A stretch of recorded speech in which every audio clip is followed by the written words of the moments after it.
Section 2 of The Art of Money Getting by P.T. Barnum. Don't mistake your vocation. The safest plan, and the one most sure of success for the young man starting in life, is to select the vocation which is most congenial to his tastes. Parents and guardians are often quite too negligent in regard to this. It is very common for a father to say, for example, "I have 5 boys. I will make Billy a clergyman, John a lawyer, Tom a doctor, and Dick a farmer." He then goes into town and looks about to see what he will do with Sammy. He returns home and says, "Sammy, I see watchmaking is a nice genteel business. I think I will make you a goldsmith." He does this regardless of Sam's natural inclinations or genius. We are all, no doubt, born for a wise purpose. There is as much diversity in our brains as in our countenances. Some are born natural mechanics, while some have great aversion to machinery. Let a dozen boys of 10 years get together, and you will soon observe 2 or 3 are whittling out some ingenious device, working with locks or complicated machinery. When they were but 5 years old, their father could find no toy to please them like a puzzle. They are natural mechanics. But the other 8 or 9 boys have different aptitudes. I belong to the latter class. I never had the slightest love for mechanism. On the contrary, I have a sort of abhorrence for complicated machinery. I never had ingenuity enough to whittle a cider tap so it would not leak. I never could make a pen that I could write with, or understand the principle of a steam engine. If a man was to take such a boy as I was and attempt to make a watchmaker of him, the boy might, after an apprenticeship of 5 or 7 years, be able to take apart and put together a watch. But all through life he would be working uphill and seizing every excuse for leaving his work and idling away his time. Watchmaking is repulsive to him. Unless a man enters upon the vocation intended for him by nature and best suited to his peculiar genius, he cannot succeed. I am glad to believe that the majority of persons do find their right vocation. Yet we see many who have mistaken their calling, from the blacksmith up or down to the clergyman. You will see, for instance, that extraordinary linguist, the learned blacksmith, who ought to have been a teacher of languages, and you may have seen lawyers, doctors, and clergymen who were better fitted by nature for the anvil or the lapstone. Select the right location. After securing the right vocation, you must be careful to select the proper location. You may have been cut out for a hotel keeper, and they say it requires a genius to know how to keep a hotel. You might conduct a hotel like clockwork, and provide satisfactorily for 500 guests every day. Yet if you should locate your house in a small village, where there is no railroad communication or public travel, the location would be your ruin. It is equally important that you do not commence business where there are already enough to meet all demands in the same occupation. I remember a case which illustrates this subject. When I was in London in 1858, I was passing down Holborn with an English friend, and came to the penny shows. They had immense cartoons outside, portraying the wonderful curiosities to be seen, all for a penny. Being a little in the show line myself, I said, "Let us go in here." We soon found ourselves in the presence of the illustrious showman, and he proved to be the sharpest man in that line I had ever met. He told us some extraordinary stories in reference to his bearded ladies, his albinos, and his armadillos, which we could hardly believe, but thought it better to believe it than look after the proof.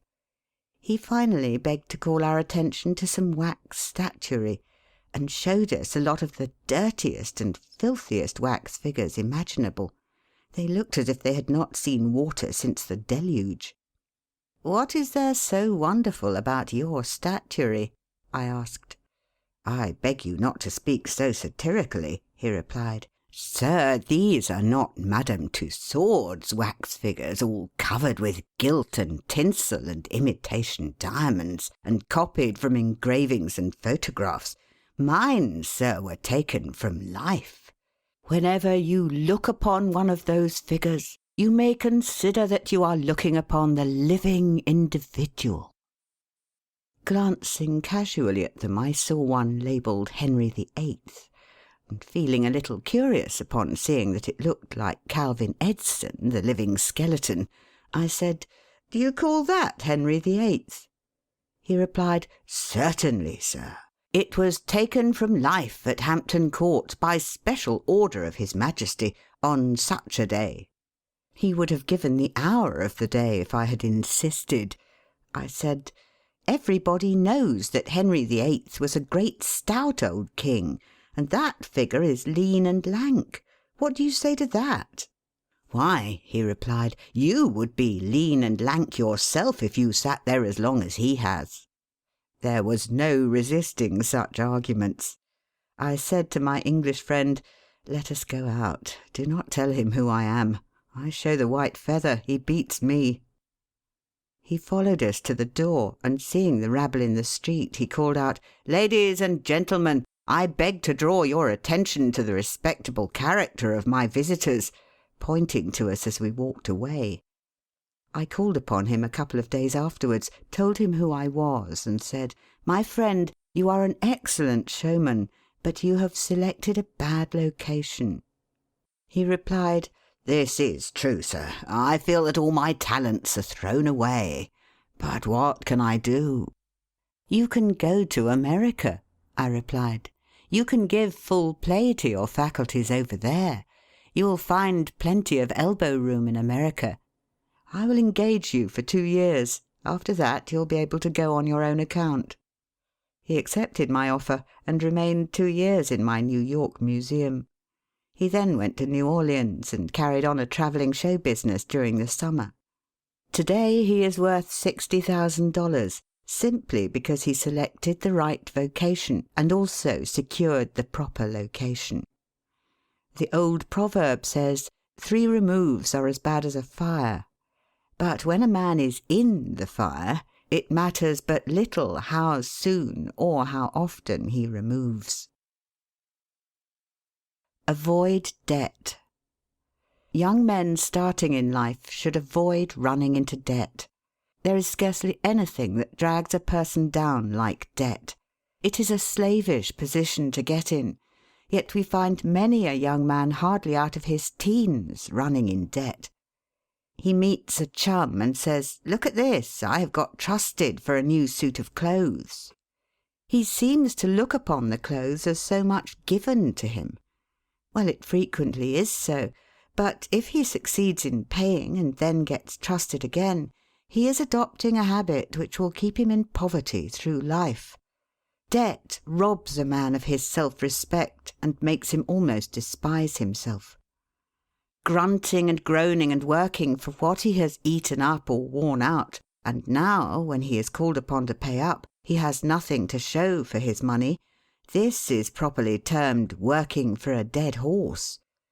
I do not speak of merchants buying and selling on credit, or of those who buy on credit in order to turn the purchase to a profit. The old Quaker said to his farmer's son, "John, never get trusted, but if thee gets trusted for anything, let it be for manure, because that will help thee pay it back again." Mr. Beecher advised young men to get in debt if they could to a small amount in the purchase of land in the country districts. If a young man, he says, will only get in debt for some land and then get married, these 2 things will keep him straight, or nothing will. This may be safe to a limited extent, but getting in debt for what you eat and drink and wear is to be avoided. Some families have a foolish habit of getting credit at the stores, and thus frequently purchase many things which might have been dispensed with. It is all very well to say, "I have got trusted for 60 days, and if I don't have the money, the creditor will think nothing about it." There is no class of people in the world who have such good memories as creditors. When the 60 days run out, you will have to pay. If you do not pay, you will break your promise, and probably resort to a falsehood. You may make some excuse or get in debt elsewhere to pay it, but that only involves you the deeper. A good-looking, lazy young fellow was the apprentice boy Horatio. His employer said, "Horatio, did you ever see a snail?" "I think I have," he drawled out. "You must have met him then, for I'm sure you never overtook one," said the boss.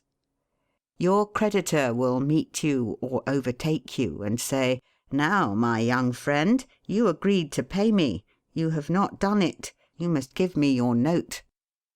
You give the note on interest, and it commences working against you. It is a dead horse. The creditor goes to bed at night and wakes up in the morning better off than when he retired to bed, because his interest has increased during the night.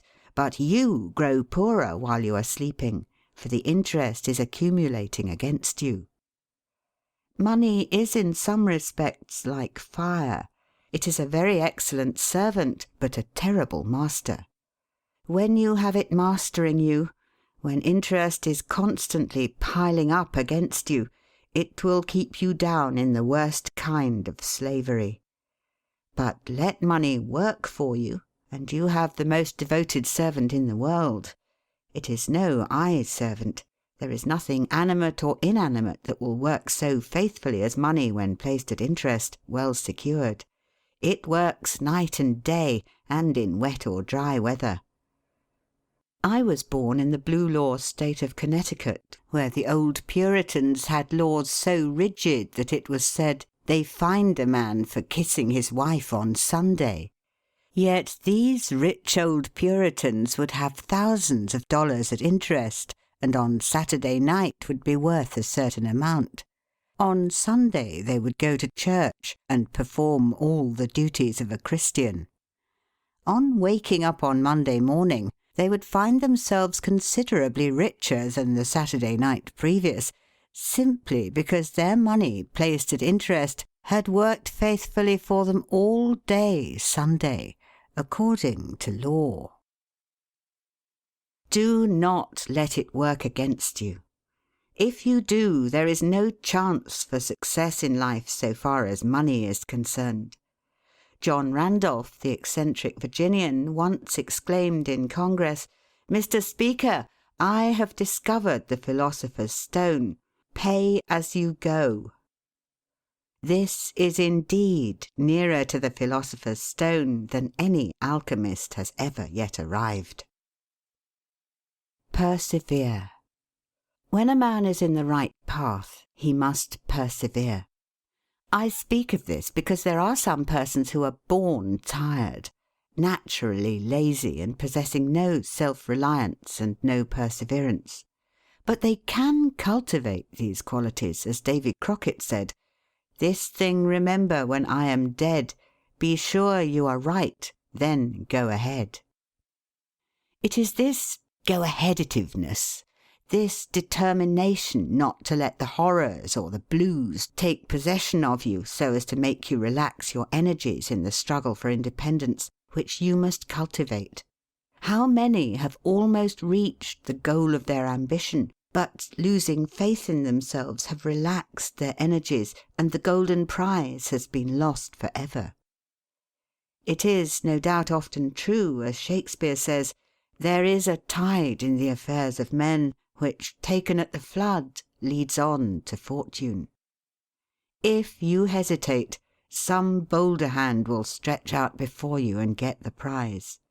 Remember the proverb of Solomon, "He becometh poor that dealeth with a slack hand, but the hand of the diligent maketh rich." Perseverance is sometimes but another word for self-reliance. Many persons naturally look on the dark side of life and borrow trouble. They are born so. Then they ask for advice, and they will be governed by one wind and blown by another, and cannot rely upon themselves. Until you can get so that you can rely upon yourself, you need not expect to succeed. I have known men personally who have met with pecuniary reverses and absolutely committed suicide because they thought they could never overcome their misfortune. But I have known others who have met more serious financial difficulties and have bridged them over by simple perseverance, aided by a firm belief that they were doing justly and that Providence would overcome evil with good. You will see this illustrated in any sphere of life. Take two generals, both understand military tactics, both educated at West Point, if you please, both equally gifted. Yet one having this principle of perseverance and the other lacking it, the former will succeed in his profession while the latter will fail. One may hear the cry, "The enemy are coming and they have got cannon." "Got cannon?" says the hesitating general. "Yes." "Then halt every man." He wants time to reflect. His hesitation is his ruin. The enemy passes unmolested or overwhelms him, while on the other hand the general of pluck, perseverance, and self-reliance goes into battle with a will, and amid the clash of arms, the booming of cannon, the shrieks of the wounded, and the moans of the dying, you will see this man persevering, going on, cutting and slashing his way through with unwavering determination, inspiring his soldiers to deeds of fortitude, valour, and triumph. Whatever you do, do it with all your might. Work at it, if necessary, early and late, in season and out of season, not leaving a stone unturned, and never deferring for a single hour that which can be done just as well now. The old proverb is full of truth and meaning. Whatever is worth doing at all is worth doing well. Many a man acquires a fortune by doing his business thoroughly, while his neighbour remains poor for life because he only half does it. Ambition, energy, industry, perseverance are indispensable requisites for success in business. Fortune always favours the brave and never helps a man who does not help himself. It won't do to spend your time like Mr. Micawber in waiting for something to turn up. To such men one of two things usually turns up: the poorhouse or the jail. For idleness breeds bad habits and clothes a man in rags. The poor spendthrift vagabond said to a rich man, "I have discovered there is money enough in the world for all of us, if it was equally divided. This must be done, and we shall all be happy together." "But," was the response, "if everybody was like you, it would be spent in 2 months, and what would you do then?" "Oh, divide again. Keep dividing, of course." I was recently reading in a London paper an account of a like philosophic pauper who was kicked out of a cheap boarding house because he could not pay his bill, but he had a roll of papers sticking out of his coat pocket which, upon examination, proved to be his plan for paying off the national debt of England without the aid of a penny. People have got to do as Cromwell said: not only trust in Providence, but keep the powder dry. Do your part of the work or you cannot succeed. Mahomet one night, while encamping in the desert, overheard one of his fatigued followers remark, "I will loose my camel and trust it to God." "No, no, not so," said the Prophet. "Tie thy camel and trust it to God. Do all you can for yourselves, and then trust to Providence or luck or whatever you please to call it for the rest." Depend upon your own personal exertions. The eye of the employer is often worth more than the hands of a dozen employees. In the nature of things, an agent cannot be so faithful to his employer as to himself. Many who are employers will call to mind instances where the best employees have overlooked important points which could not have escaped their own observation as a proprietor. No man has a right to expect to succeed in life unless he understands his business, and nobody can understand his business thoroughly unless he learns it by personal application and experience. A man may be a manufacturer. He has got to learn the many details of his business personally. He will learn something every day, and he will find he will make mistakes nearly every day. And these very mistakes are helps to him in the way of experiences, if he but heeds them. He will be like the Yankee tin peddler, who, having been cheated as to quality in the purchase of his merchandise, said, "All right, there's a little information to be gained every day. I will never be cheated in that way again." Thus a man buys his experience, and it is the best kind if not purchased at too dear a rate. I hold that every man should, like Cuvier, the French naturalist, thoroughly know his business. So proficient was he in the study of natural history that you might bring to him the bone or even a section of a bone of an animal which he had never seen described, and, reasoning from analogy, he would be able to draw a picture of the object from which the bone had been taken. On one occasion his students attempted to deceive him. They rolled one of their number in a cow-skin and put him under the professor's table as a new specimen. When the philosopher came into the room, some of the students asked him what animal it was. Suddenly the animal said, "I am the devil, and I am going to eat you." It was but natural that Cuvier should desire to classify this creature, and examining it intently, he said, "Divided hoof, graminivorous. It cannot be done." He knew that an animal with a split hoof must live upon grass and grain or other kind of vegetation, and would not be inclined to eat flesh, dead or alive, so he considered himself perfectly safe. The possession of a perfect knowledge of your business is an absolute necessity in order to ensure success. Among the maxims of the elder Rothschild was one, an apparent paradox: "Be cautious and bold." This seems to be a contradiction in terms, but it is not, and there is great wisdom in the maxim. It is, in fact, a condensed statement of what I have already said. It is to say, you must exercise your caution in laying your plans, but be bold in carrying them out. A man who is all caution will never dare to take hold and be successful, and a man who is all boldness is merely reckless and must eventually fail. A man may go on 'change and make $50,000 or $100,000 in speculating in stocks at a single operation, but if he has simple boldness without caution, it is mere chance, and what he gains today he will lose tomorrow.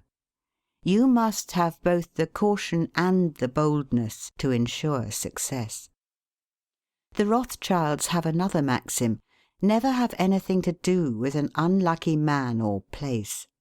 That is to say, never have anything to do with a man or place which never succeeds, because, although a man may appear to be honest and intelligent, yet if he tries this or that thing and always fails, it is on account of some fault or infirmity that you may not be able to discover, but nevertheless which must exist.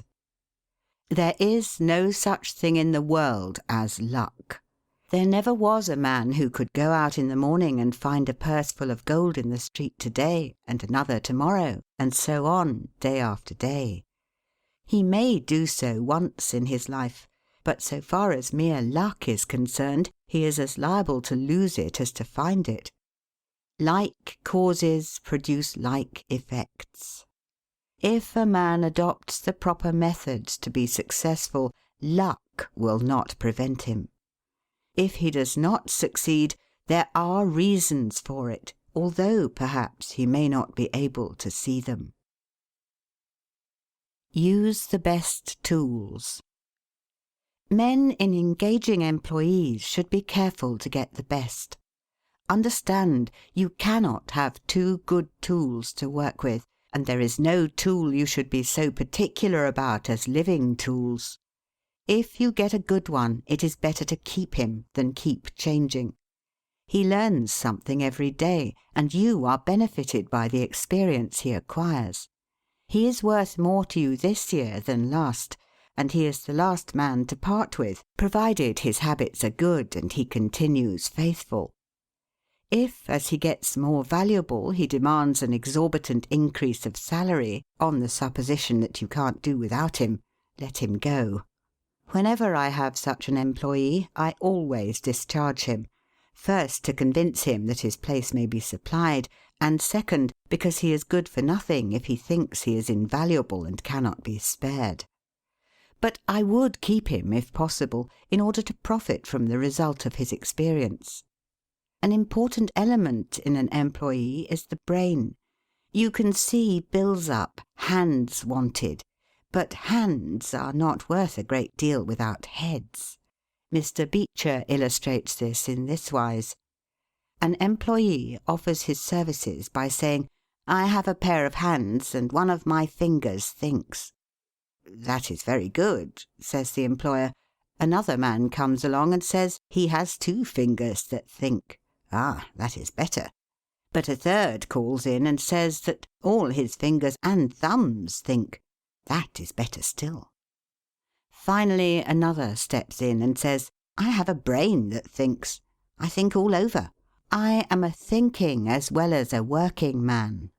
"You are the man I want," says the delighted employer.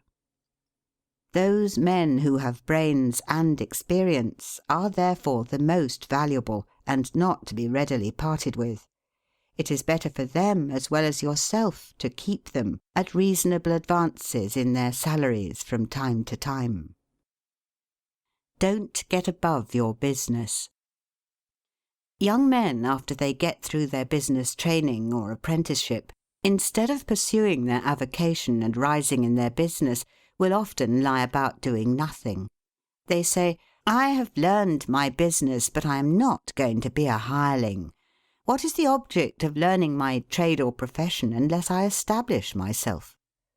Have you capital to start with? No, but I am going to have it. How are you going to get it? I will tell you confidentially.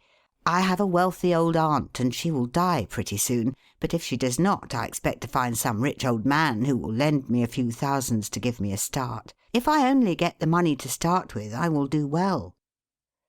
There is no greater mistake than when a young man believes he will succeed with borrowed money. Why? Because every man's experience coincides with that of Mr. Astor, who said it was more difficult for him to accumulate his first $1,000 than all the succeeding millions that made up his colossal fortune. Money is good for nothing unless you know the value of it by experience. Give a boy $20,000 and put him in business, and the chances are that he will lose every dollar of it before he is a year older. Like buying a ticket in the lottery and drawing a prize, it is easy come, easy go. He does not know the value of it. Nothing is worth anything unless it costs effort. Without self-denial and economy, patience and perseverance, and commencing with capital which you have not earned, you are not sure to succeed in accumulating. Young men, instead of waiting for dead men's shoes, should be up and doing, for there is no class of persons who are so unaccommodating in regard to dying as these rich old people, and it is fortunate for the expectant heirs that it is so. 9 out of 10 of the rich men of our country today started out in life as poor boys, with determined wills, industry, perseverance, economy, and good habits. They went on gradually, made their own money, and saved it, and this is the best way to acquire a fortune. Stephen Girard started life as a poor cabin boy and died worth $9 million. A.T. Stewart was a poor Irish boy. Now he pays taxes on $1.5 million of income per year.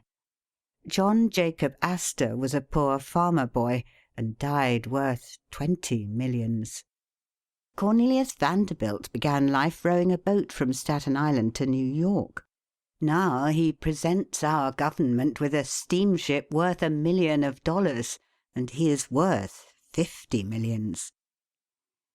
There is no royal road to learning, says the proverb, and I may say it is equally true, there is no royal road to wealth. But I think there is a royal road to both. The road to learning is a royal one. The road that enables the student to expand his intellect and add every day to his stock of knowledge, until, in the pleasant process of intellectual growth, he is able to solve the most profound problems, to count the stars, to analyse every atom of the globe, and to measure the firmament. This is a regal highway, and it is the only road worth travelling. So in regard to wealth. Go on in confidence, study the rules, and above all things, study human nature. For the proper study of mankind is man.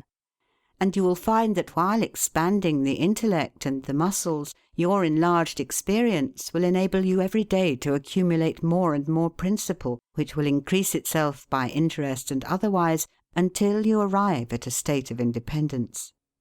You will find, as a general thing, that the poor boys get rich and the rich boys get poor. For instance, a rich man at his decease leaves a large estate to his family. His eldest sons, who have helped him earn his fortune, know by experience the value of money, and they take their inheritance and add to it. The separate portions of the young children are placed at interest, and the little fellows are patted on the head and told a dozen times a day, "You are rich. You will never have to work. You can always have whatever you wish, for you were born with a golden spoon in your mouth." The young heir soon finds out what that means. He has the finest dresses and playthings.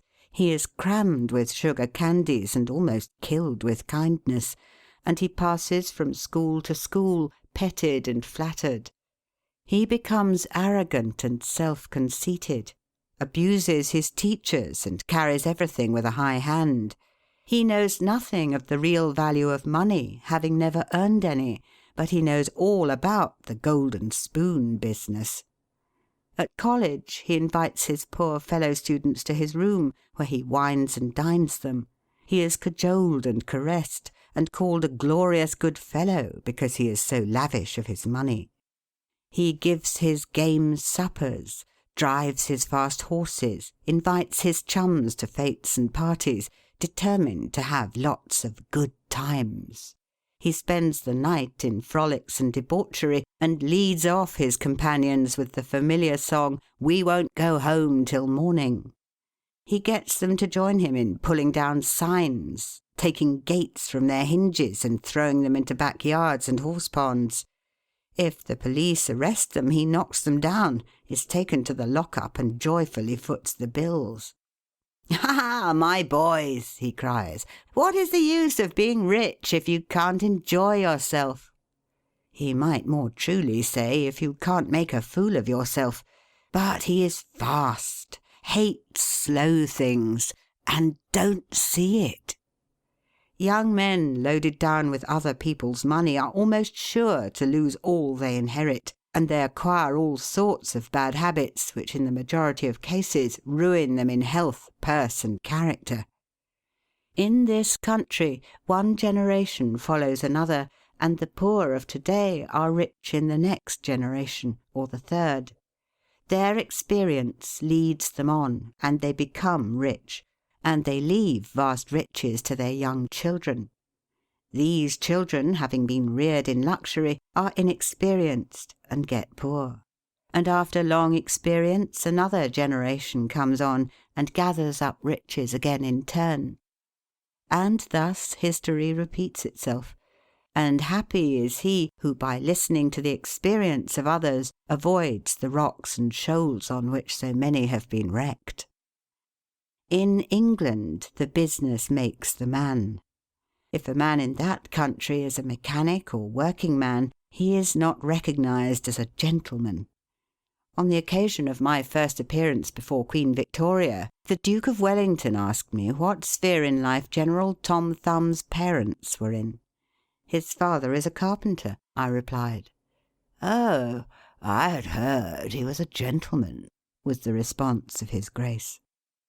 In this republican country, the man makes the business.